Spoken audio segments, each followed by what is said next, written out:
Hello again, it's us three. You may have seen us before. Right, what's today's fantabulous topic? Okay, I found that whenever I meet up with a group of geeks, we have to talk about who's Marvel and who's DC. Why?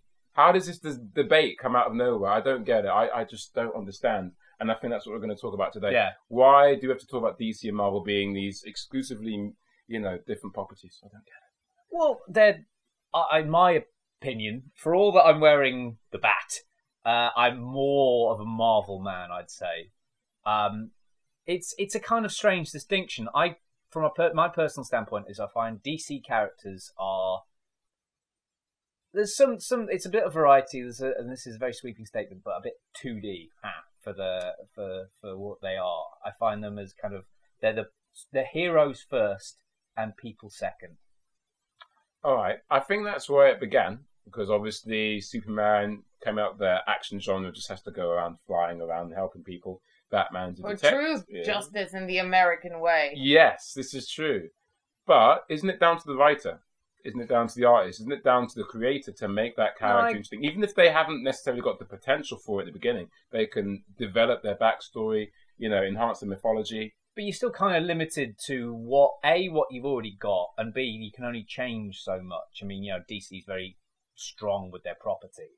I mean, Marvel isn't? No, but Marvel have started in a different place. If you look at the ultimate Marvel character, I mean, the ultimate DC character is probably Superman, the one most people know, have seen the old movies with Christopher Reeve.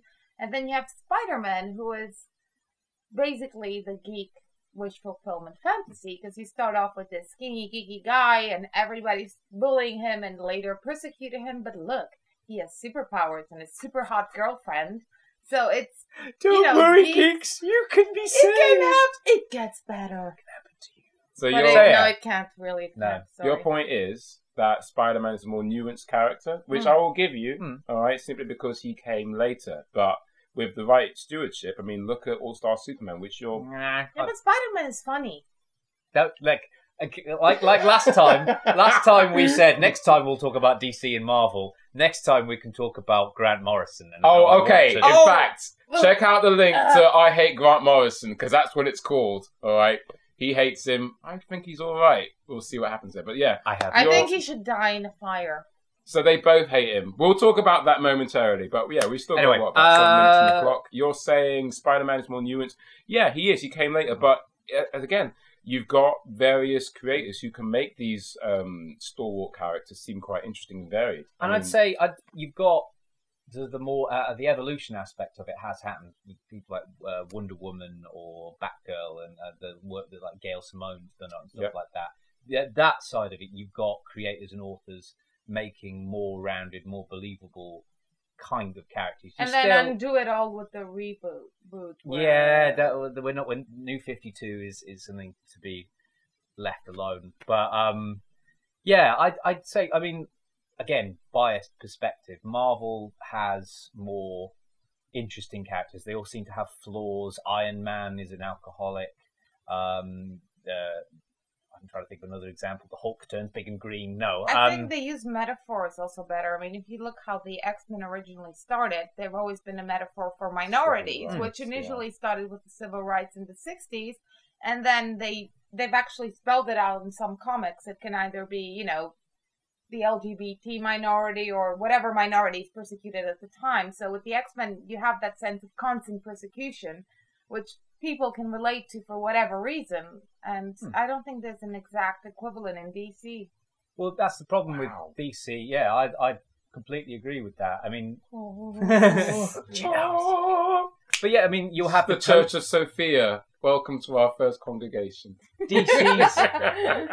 DC's way of doing that is more tokenism. Like now, I believe we've got an Islamic Green Lantern. Have we? Yeah, apparently. But the fact that I hope he's not a token Islam. He needs to have a character first. I mean, they're both as bad as each other with leaking plot points. I think didn't one have Marvel? Was it Marvel or DC that had the gay marriage first? Marvel. Yeah, Marvel with North Star. Yeah, that's the one. And then DC suddenly had one as well. So it's kind of, but again, both of them leaked it to the press, made a big deal out of it.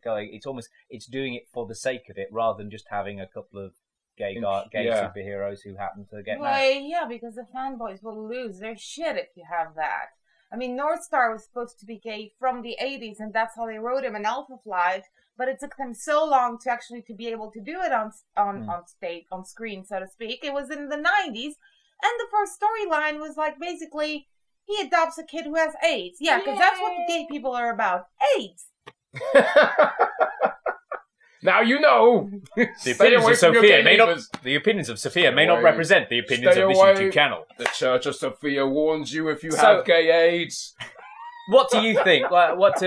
People out there on the interwebs, that are watching this? Do you agree? Do you disagree? Do you think we're completely unfair with DC, and that they are actually completely rounded characters, or that Marvel is equally as generic and stereotypical? I think they're both guilty of both things, but Well, like Wolverine appearing in every single comic ever. Oh God, they should just rename Marvel Wolverine and then be done with it. Wolverine DC or Wolverine, Marvel. Which are you? And we may rant on at a later date. Yes. So subscribe to the channel if you want to see that. If you think we're awesome, hit like. Please don't. No, not the other one. Just the like. That's good. Yes, that would be good. And check out Versus. Versus. It's a new show which we're promoting, and we're in it, obviously. Head to head, the argument of the century. Yeah. Who will win in a fight? We're not primary school, honest. Anyway, and that's it from us. Yeah. I'm Sim. I'm Sophia. I'm the priest of Sophia. Goodbye. Bye.